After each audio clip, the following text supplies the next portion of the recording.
कहते हैं कि ईश्वर को हम भले ही देख ना पाएं, लेकिन ईश्वर हर क्षण हमें देख रहे होते हैं। उनकी दृष्टि सदा अपने भक्तों पर रहती है। कहते हैं कि यदि मनुष्य की भक्ति सच्ची हो, दृढ़ हो, तो भगवान भी प्रसन्न होकर उस भक्त के वश में हो जाते हैं। जिस प्रकार एक सच्चा भक्त सदा भगवान को ढूंढता है, उसी प्रकार भगवान भी सदा अपने सच्चे भक्त की तलाश में रहते हैं। ईश्वर के लिए उसका सच्चा भक्त उसकी संतान के समान है। जिस प्रकार माता पिता अपनी संतान को कष्ट में नहीं देख सकते, उसी प्रकार ईश्वर भी अपने भक्त को कष्ट में नहीं देख सकते और उसकी मदद करने के लिए दौड़े चले आते हैं, चाहे इसके लिए उन्हें अपना भेष ही क्यों न बदलना पड़े। इसी विषय पर आधारित है आज की यह सुंदर कहानी, भक्ति में शक्ति। किसी गांव में एक सेठ सेठानी रहते थे। सेठ का अच्छा खासा व्यापार था, आमदन भी अच्छी हो जाती थी। वह सेठ भगवान गणेश का बहुत बड़ा भक्त था। सुबह शीघ्र उठकर वह भगवान गणेश की पूजा करता, उन्हें भोग लगाता। उसके बाद ही वह स्वयं भोजन खाता था। किसी भी काम को शुरू करने से पहले वह मन ही मन भगवान गणेश को प्रणाम करता और उसके बाद ही अपना काम शुरू करता था। उसकी सच्ची भक्ति देखकर भगवान गणेश भी उस पर बहुत प्रसन्न थे। दिन इसी तरह गुजर रहे थे। धीरे धीरे समय ने करवट बदली और सेठ के व्यापार में मंदी आने लगी। कारोबार में नुकसान होने लगा, सिर पर कर्ज चढ़ने लगा। कारोबार का नुकसान सेठ सहन ना कर सका और इसका सीधा असर उसकी सेहत पर पड़ा। वह बीमार रहने लगा। अक्सर वह बिस्तर पर पड़ा रहता और रोते रोते भगवान गणेश को पुकारता, हे गणेशा, मेरे साथ ऐसा क्यों हुआ? तुम कहाँ हो? जरा आकर मुझे संभाल तो ले। भक्त की करुणा भरी पुकार सुनकर गणेश भगवान विचलित हो उठे।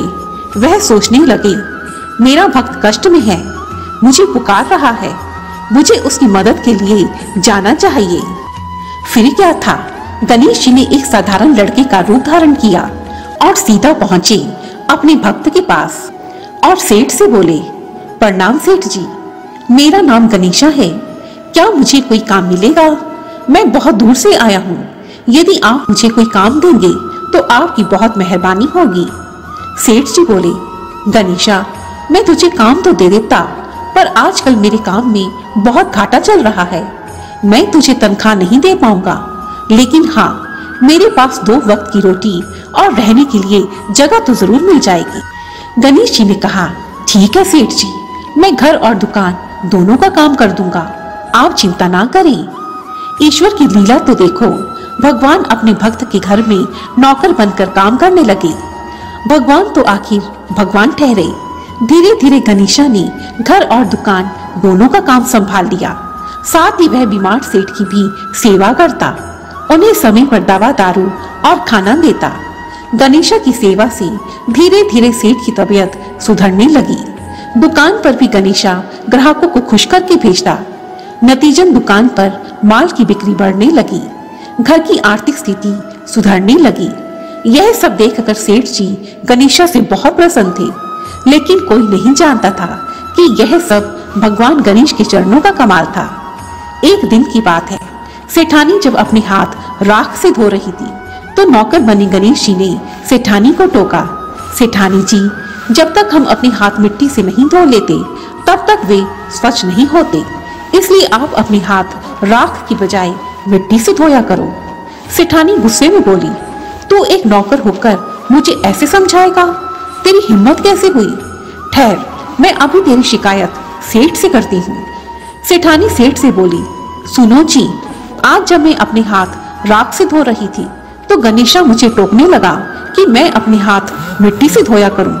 एक नौकर होकर ये मुझे सिखा रहा है, क्या ये अच्छी बात है? तब सेठ जी बोले, गणेशा आखिर बात तो सही कह रहा है, जब तक हाथ मिट्टी से नहीं धुल जाते तब तक हाथ स्वच्छ नहीं होते। अरे हमारा गणेशा तो बहुत समझदारी की बात करता है, हमेशा हमारा भला ही सोचता है। लेकिन उसी दिन से सेठानी गणेशा से बहुत चिढ़ गई। वह बात बात में गणेशा को ताने देती, उससे सीधे मुंह बात तक न करती। लेकिन फिर भी गणेशा किसी बात का बुरा ना मानता और सेठ सेठानी की पूरी सेवा करता था। कुछ दिनों के बाद सेठानी सेठ से बोली, सेठ जी, कल मुझे गंगा स्नान के लिए जाना है, क्या सुबह आप मेरे साथ चलेंगे?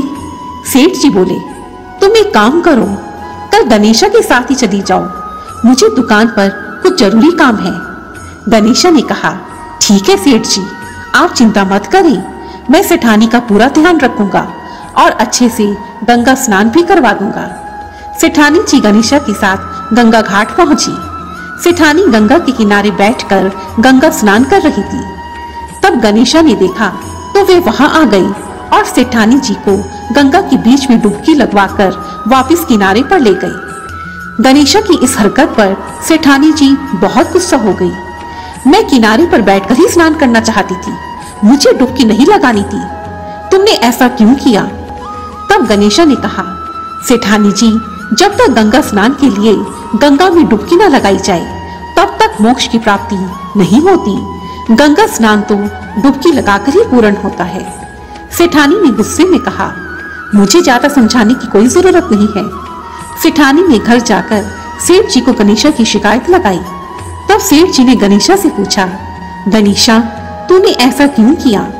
गणेशा ने उत्तर दिया, सेठ जी, जब तक हम गंगा में डुबकी नहीं लगा लेते तब तक गंगा स्नान पूरा नहीं माना जाता और किनारे पर बैठकर गंगा स्नान करने का क्या फायदा? तब सेठ जी बोले, यह गणेशा तो हमेशा बुद्धिमानी की बातें करता है, हमारे बारे में कितना अच्छा सोचता है। इसी प्रकार दिन बीतते रहे और गणेशा के आने से घर की आर्थिक स्थिति काफी अच्छी हो गई। घर में सुख समृद्धि आने लगी। एक दिन सेठ जी ने अपने घर गणेश पूजा का आयोजन किया। सेठानी ने सभी पूजा का सामान रखा और एक चौकी पर गणेश जी की मूर्ति सजाई। लेकिन यह क्या, मूर्ति को हटाकर गणेशा स्वयं उस चौकी पर आ बैठा। गणेशा की इस हरकत पर सेठ जी गुस्सा हो गए और गणेशा को डांटने लगे।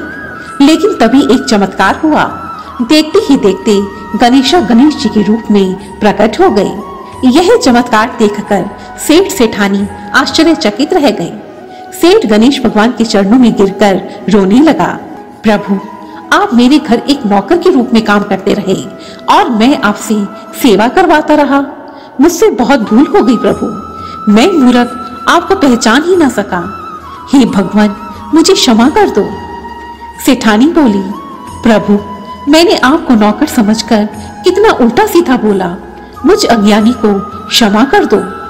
सेठ सेठानी को इस प्रकार रोते गिड़गिड़ाते देखकर भगवान गणेश द्रवित हो गए और बहुत ही मधुर वाणी में बोले, उठो मेरे बच्चों, तुम लोग बेकार में परेशान हो रहे हो, मैं तो अपनी मर्जी से तुम्हारे घर आया था, वास्तव में मैं तुम्हें कष्ट में नहीं देख सका, इसी कारण तुम्हारी मदद करने तुम्हारे घर पहुंच गया।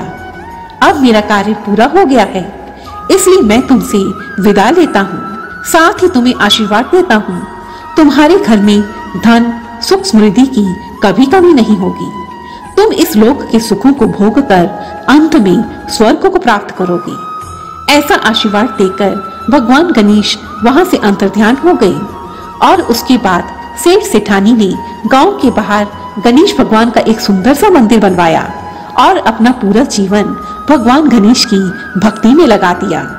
इस प्रकार अपनी सच्ची भक्ति के कारण सेठ जी को भगवान गणेश की कृपा प्राप्त हुई और उसका पूरा जीवन ही परिवर्तित हो गया। आखिर किसी ने सच ही कहा है कि सच्ची भक्ति में इतनी अधिक शक्ति होती है कि स्वयं भगवान भी भक्त के वश में हो जाते हैं।